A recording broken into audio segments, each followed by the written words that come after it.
الاخوان كيف كتشوفوا النعجه البعيفه مسكينه حرقها العطش، ولكن ما بغاتش، ما قدرتش تشرب من الشهريج اللي كيشربوا منها الغنم. غادي نشوفوا كيفاش غدير، واش غتشرب ولا غتخليه حتى يشربوا النعاج وغتجي الروبيني. المهم نبقاو حاضيين معها. ها هي مسكينه مشات من لهيه ديك البلاصه.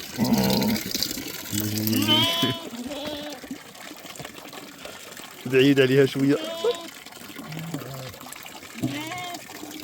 نزيدو شويه والله الا جات بالله. ما يمكن تشرب الا الماء صافي.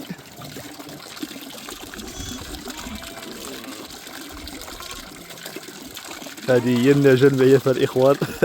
ما شاء الله اللهم بارك. يعني يستحيل انها تشرب من الماء اللي كيشربوا منه الغنم.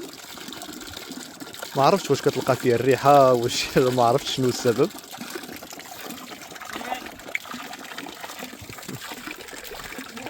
ما شاء الله. وهكا حداها. هكا وهكا.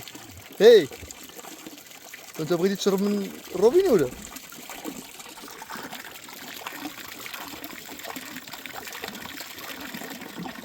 فهذه معيافه.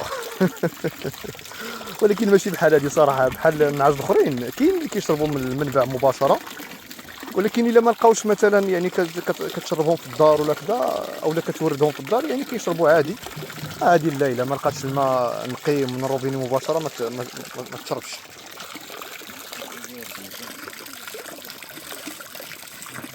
ها هي وحده اخرى حتى هي.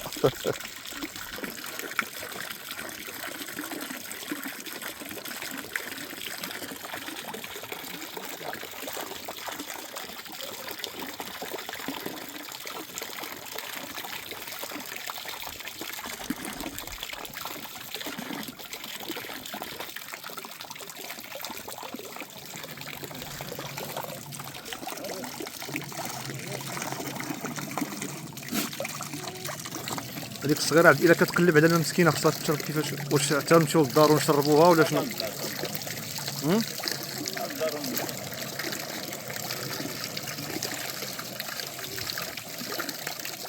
هذه حتى هي كتقلب على الماء راه. المهم الاخوان هذه راه غير راه كنخليها في الدار مسكينه، يعني في الصباح الابن ديالي يطلق النعيجات وهي تجي مع الغنم، فما بقى كي غيدير باش يشدها. حراره عليها مسكينه، حراره ديال بصح اليوم.